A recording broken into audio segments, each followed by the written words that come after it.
Nama Ayu jelas tertulis di sana, lengkap dengan tanggal lahirnya. Bulu kuduku berdiri seketika ketika melihat tanggal kematiannya adalah hari ini. Ternyata yang ada di hadapanku sekarang ini adalah Nyi Linggi.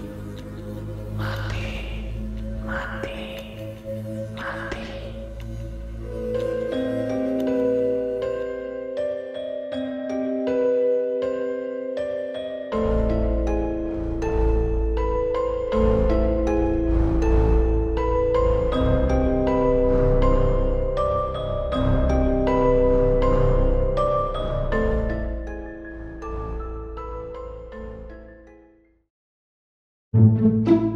Tara Takdung 2020. Tarak Takdung 2020. Taratakdung, taratak, tak. Kembali lagi bersama gua Fajar Aditya. Kali ini di Om Mamat Season 2.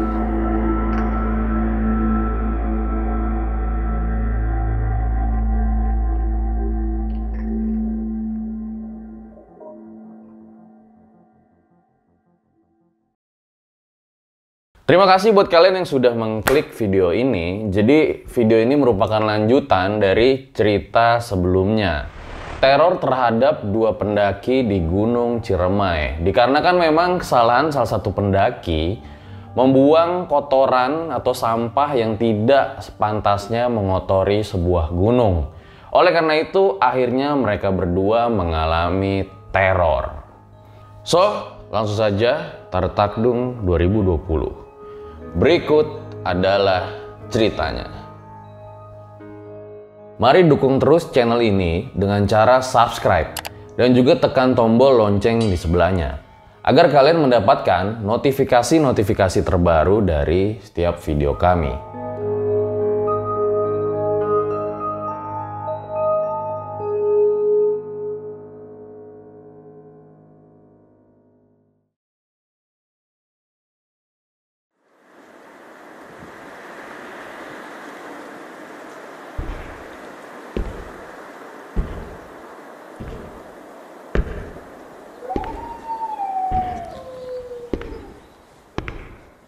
Kami kembali berjalan. Semakin ke atas, hutan semakin rapat.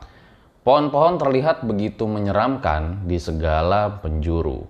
Sosok kuntilanak masih terlihat di berbagai tempat, walaupun tidak sebanyak tadi. Sekarang justru yang banyak adalah sosok penampakan seperti manusia biasa. Dan tidak ada sama sekali aura mengancam dari orang-orang tersebut.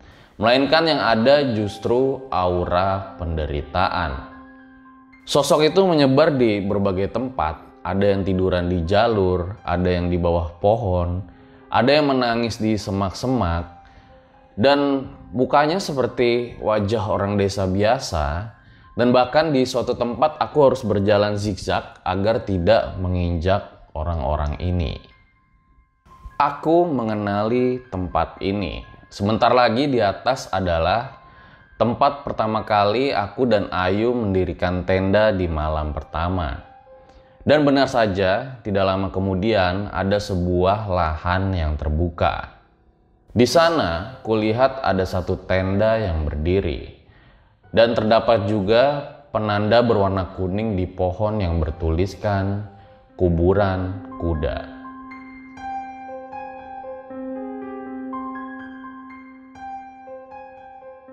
Senang kurasakan karena melihat adanya kehadiran pendaki lain di gunung ini. Kedua orang tersebut sedang sibuk memasak. Ketika aku sudah bersiap-siap untuk menyapa pendaki-pendaki tersebut, tiba-tiba saja orang tersebut mencolekku dan menggeleng-gelengkan kepalanya. Sekarang ini mereka nggak bisa melihat kita, katanya. Aku cukup keheranan mendengarnya. Apakah aku sudah menjadi hantu sekarang? Kita dan mereka ada di tempat yang sama, tapi berbeda dimensi. Percuma nyapa karena mereka nggak akan mendengar.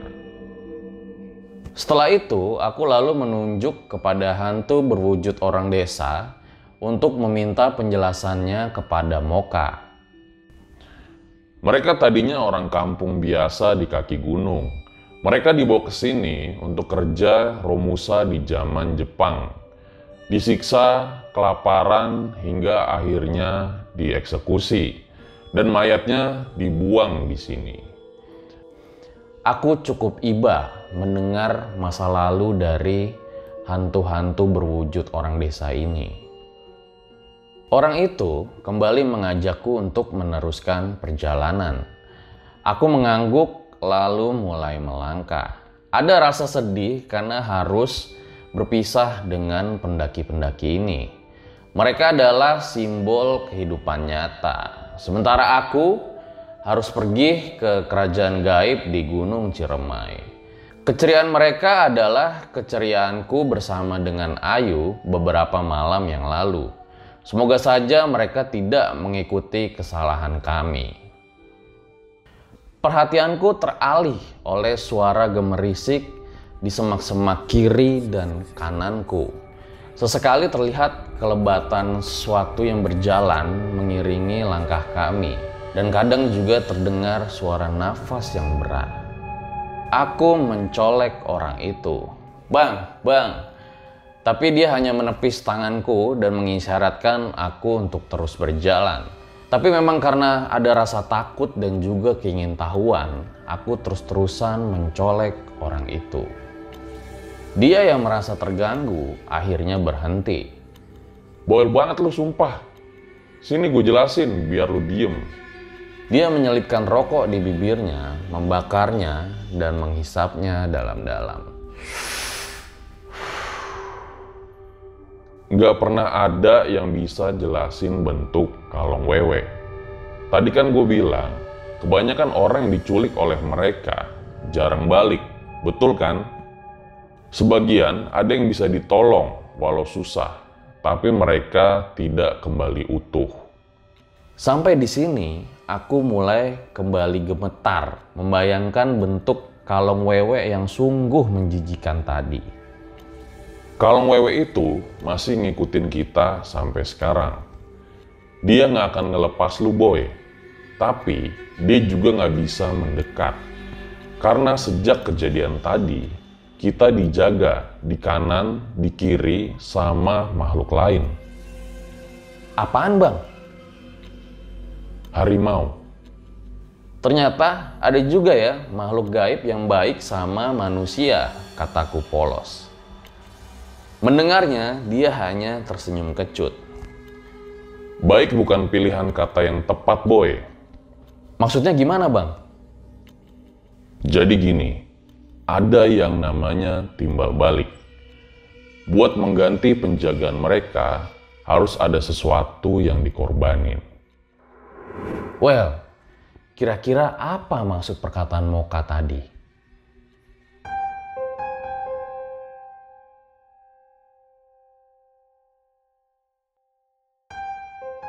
Bajuku basah oleh keringat, kakiku mulai nyeri. Semakin ke atas, jalur yang kami lalui semakin curam. Tanjakan ini seakan-akan tidak berakhir. Orang tersebut kerap kali berhenti menungguku yang sudah mulai kehabisan nafas. Sambil merokok, ia terlihat sebal. Aku sudah tidak peduli dengan adanya harimau di kiri atau di kananku, atau kalong wewe yang sedang mengawasi keberadaanku. Bagiku, selama mereka tidak menampakkan dirinya, itu saja sudah cukup. Sosok hantu orang desa sudah tidak ada lagi di sini. Setelah melewati kuburan kuda, penampakan mereka berkurang, bahkan hingga hilang sama sekali. Musuhku yang utama saat ini cuma tanjakan-tanjakan yang semakin curam. Bahkan di beberapa tempat, aku harus menggunakan akar agar dapat naik. Sesekali muncul sosok pocong yang membuatku melompat kaget. Dan ketika aku kaget, orang tersebut tertawa kegirangan. Rupanya, ketakutan dan kepanikanku menjadi hiburan buat dia. Karena penasaran, aku pun bertanya dengan dia. Bang, emang bener mitosnya? Kalau bisa ngambil tali ikatan pocong, kita bisa kaya. Ngapain susah-susah ngambil tali pocong? Ribet amat. Kalau sekedar cuma minta kaya, minta kebal, minta pelet, lu doa aja minta gituan ke pocong. Emang bisa, Bang? Ya bisa, apa sih yang setan itu nggak bisa, boy? Tapi lu gila kalau sampai begitu. Emang yang nyiptain lu pocong? Manusia makin kesini makin aneh. Jadi nggak heran gua kalian sampai ketimpa masalah kayak begini. Hidup lu kebangetan jauh dari agama, boy. Aku termenung mendengar jawabannya yang terkesan ngawur. Tapi ada sebuah kebenaran di sana. Memang betul, aku sudah melenceng jauh dari yang seharusnya. Aku bertekad dalam hati, jika aku lolos dari sini, aku tidak akan meninggalkan sholat. Tidak lama kemudian, aku mendengar suara dentuman ringan seperti suara benda jatuh. Dengan panik, aku mencari-cari sumber suara tersebut. Orang itu juga mendengar suara itu. Setelah aku melihat tatapannya, barulah aku tahu dari mana asal suara tersebut. Dari tanjakan di depan kita, aku melihat ada sebuah kepala tanpa tubuh sedang tergeletak. Aku bagai tersengat listrik ketika melihat kepala tersebut berputar dengan pelan dan menampakkan wajahnya. Mulutnya sobek sampai ke telinga dan lidahnya yang panjang menjulur-julur, bergerak-gerak terlihat sangat mengerikan.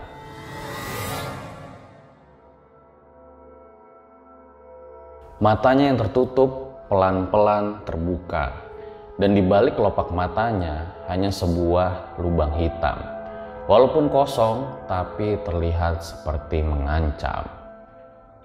Pelan-pelan kepala tersebut terangkat ke udara, menampakkan sisa tubuhnya. Di tempat yang seharusnya leher, sekarang nampak hanya tulang. Tampak juga menggantung jeroan perutnya, busuk tapi berdenyut-denyut. Makhluk itu melayang kira-kira sekitar 2 meter dari tanah. Diikuti dengan suara tawa serak dari mulutnya, dia meluncur cepat ke arahku. Aku tidak bisa bergerak, diam, dan hanya syok pada saat itu.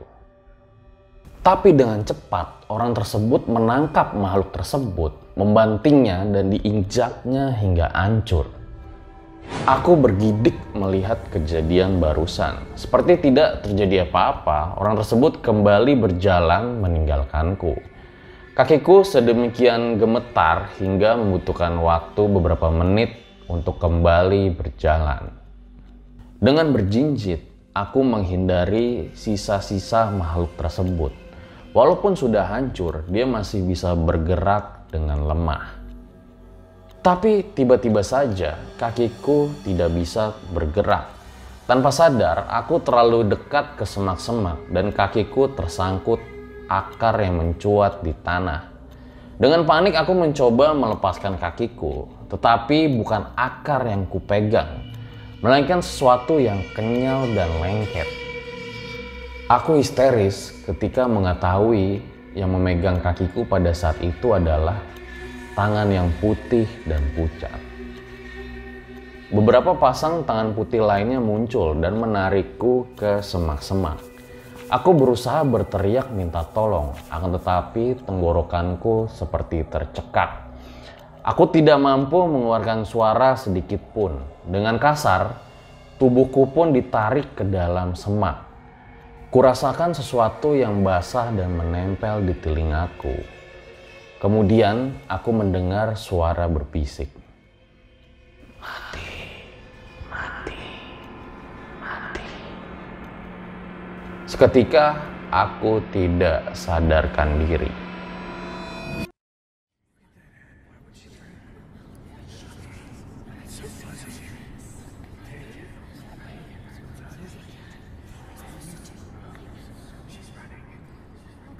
Saat kesadaranku kembali, Kulihat orang tersebut ada di depanku. Pipiku berdenyut dengan sakit. Orang tersebut baru saja menamparku dengan keras. Aku terkejut karena aku belum bergerak sedikit pun dari tempat aku berdiri tadi. Gue bilang pikiran jangan kosong. Lu nggak boleh ngelamun di tempat kayak gini. Paham gak lu? Bentak orang tersebut dengan keras. Aku mengangguk sambil mengusap-usap pipiku yang masih panas. Jantungku masih berdetak dengan kencang, seakan-akan tangan-tangan mayat tadi masih memegangku. Hingga akhirnya orang itu menarikku dengan kasar dan kami keluar dari jalur. Dan sekarang tepat berada di depan kami adalah jurang.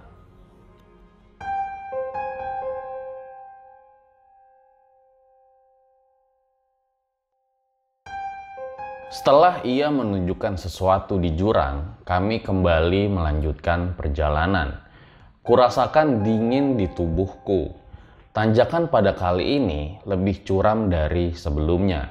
Dengan susah payah, aku mendaki dari satu undakan ke undakan yang lain. Yang sangat mengherankan adalah orang itu belum terlihat kelelahan. Dengan rokok di mulutnya, ia berjalan dengan santai. Tiba-tiba dengan mendadak angin berhenti berhembus. Tidak ada bunyi apapun, seakan-akan hewan malam sedang bersembunyi mendadak. Suasana wingit sangat terasa pada saat itu.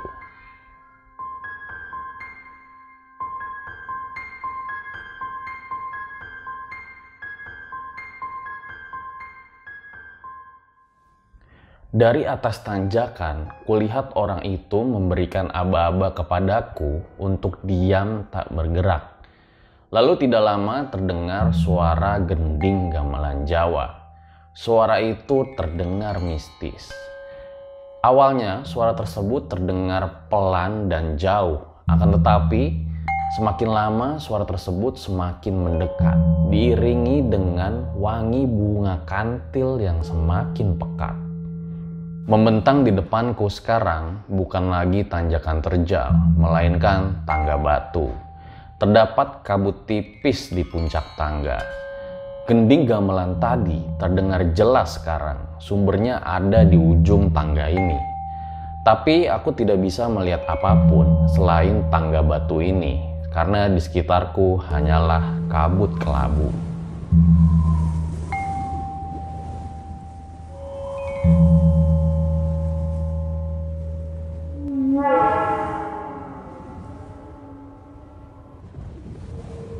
Aku panik saat aku menyadari aku berdiri di sini seorang diri.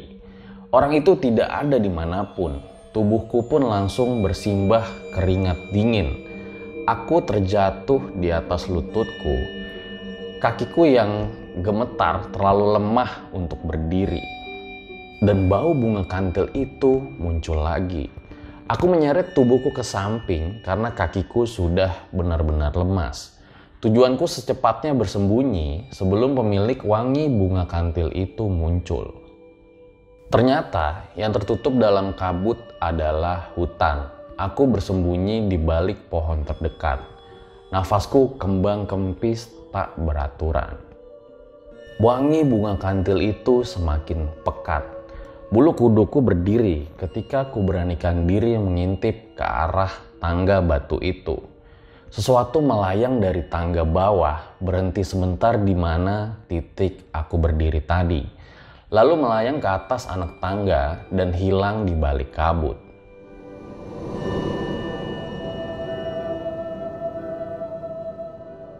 Itu adalah sosok nenek tua. Auranya sangat mengerikan hingga membuat tubuhku menggigil ketika melihatnya. Pakaiannya serba hitam dan rambutnya sangat panjang. Tidak lama kemudian, sosok tersebut menghilang masuk ke dalam kabut. Aku benar-benar cemas dan panik luar biasa. Tidak tahu harus bagaimana dan kemana. Aku baru menyadari kebodohanku, yaitu terlalu bergantung kepada orang itu. Padahal sejak di Cibunar tadi, aku bertekad untuk melakukan semua ini sendiri. Sekarang aku di sini sendiri, tangga batu, kabut kelabu, sepenuhnya aku sadar kalau aku sedang tersesat di alam lain. Aku terus mengingatkan diriku sendiri untuk tetap tenang. Bagaimanapun juga, aku harus pulang. Aku tidak boleh mati di sini. Ketenanganku cuma berhasil beberapa detik. Saat kabut semakin menipis, kulihat sesuatu yang nyaris membuatku histeris. Jika saja tidak ada tangan yang membekap mulutku. Orang itu sudah ada di sampingku. Tangannya masih membekapku. Dia memberi aba-aba agar aku tenang. Baru kusadari di depanku banyak tergeletak tubuh para pendaki gunung. Satu tubuh malah berada tepat di sampingku. Yang lain berserakan tidak beraturan. Mereka semua tertidur, hanya saja kulitnya pucat seperti mayat. Orang itu menyuruhku berdiri dengan tenang. Aku diperintahkan mengikutinya. Dia berjalan menjauhi tangga batu, masuk menembus kegelapan hutan. Aku berjalan, berusaha tidak mengeluarkan suara apapun.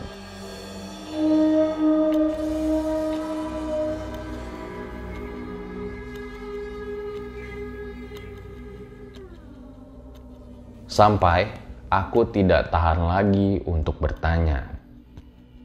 "Bang, abang dari mana tadi?" Itu siapa bang? Mereka yang bergeletakan. Tidak seperti biasanya, dia menjawab dengan berbisik. Ini bukan tempat lo lagi, boy. Jangan sampai ada yang tahu kita di sini. Aku mengangguk pelan, tapi masih tetap menunggu penjelasannya. Itu pendaki yang... udahlah, lu nggak perlu tahu. Pokoknya jangan sampai mereka bangun, bisiknya lagi.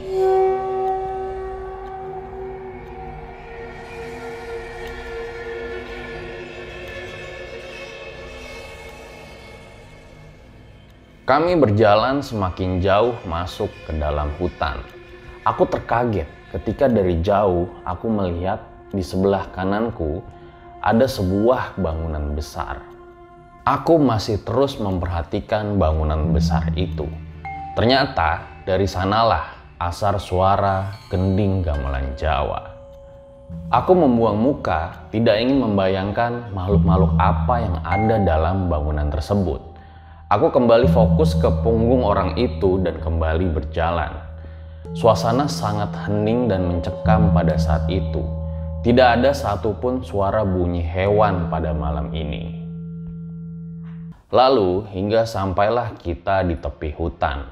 Orang tersebut berhenti dan memberiku aba-aba untuk mundur beberapa langkah dan bersembunyi di balik semak. Di depan kami terhampar tanah lapang yang luas. Akan tetapi aku tidak tahu seberapa luasnya karena memang tertutup kabut dan kegelapan.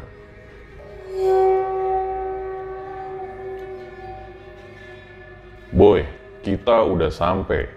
Mulai dari sini, lu jalan sendiri. Ingat untuk apa lu jauh-jauh ke sini kan? Iya bang, ngambil pembalut yang dibuang Ayu. Jalan lurus aja, jangan sampai bikin keributan. Jangan juga narik perhatian. Jangan sampai Nyilinggi tahu keberadaan lu. Baik bang, tapi bukannya Nyilinggi itu baik ya? Kan dia nolong waktu ada kalong wewe. Gini boy, gue jelasin ya. Nyilinggi yang kasih syarat untuk ambil lagi sampah sialan tadi. Dia yang bikin lu sampai naik ke sini boy. Ada maksudnya kenapa dia nolong lu tadi. Dia mau lu sampai ke istananya tanpa luka apa-apa.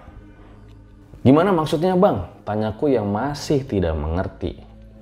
Syarat itu cuma akal-akalan aja boy. Nyilinggi itu mau ngunduh mantu. Ngerti nggak lu? Dia itu mau ngawinin. Hah? Siapa yang mau dikawinin bang? Aku masih tidak paham arah pembicaraannya. Lu mau tahu? Yang mau dikawinin itu sebenarnya elu boy.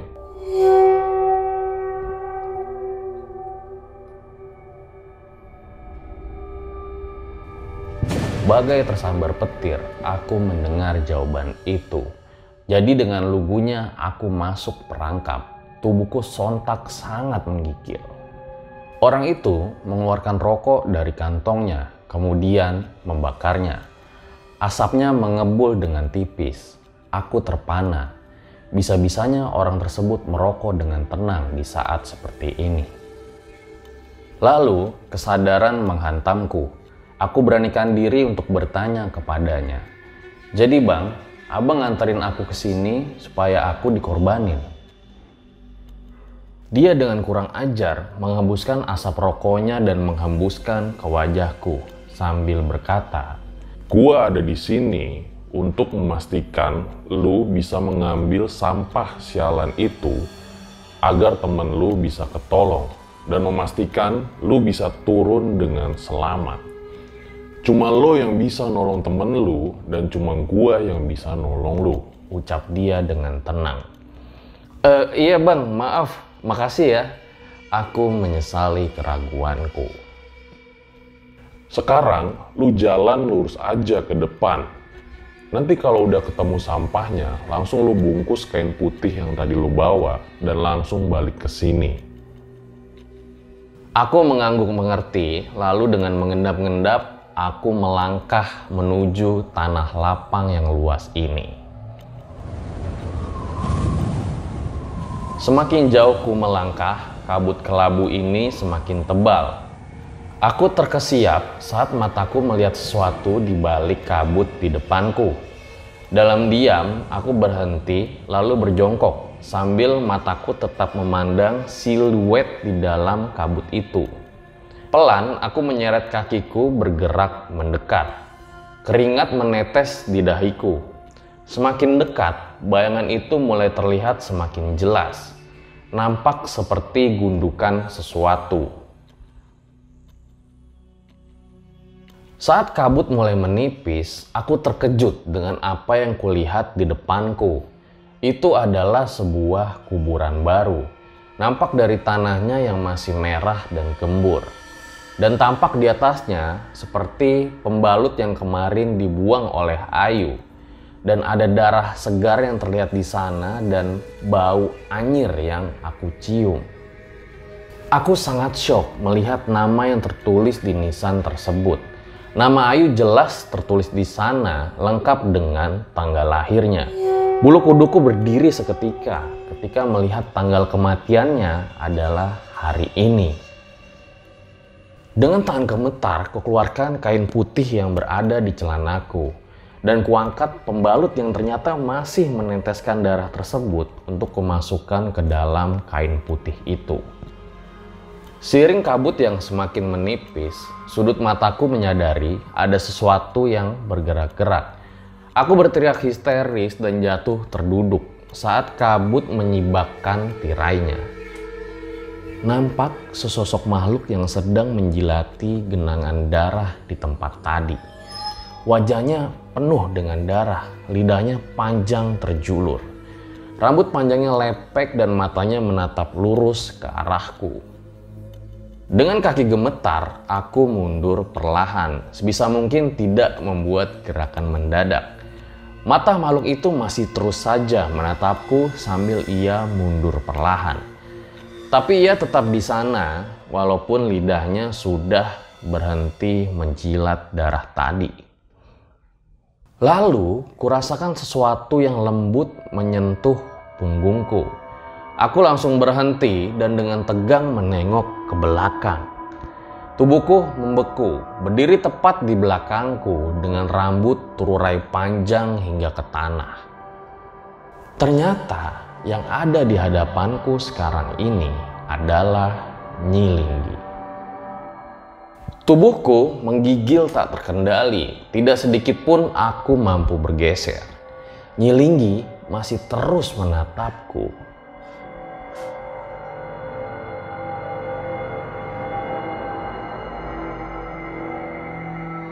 Aku semakin menggigil ketakutan. Sementara itu, Nyi Linggi tertawa dengan keras dan kerap kali mengucapkan, "Mati, mati."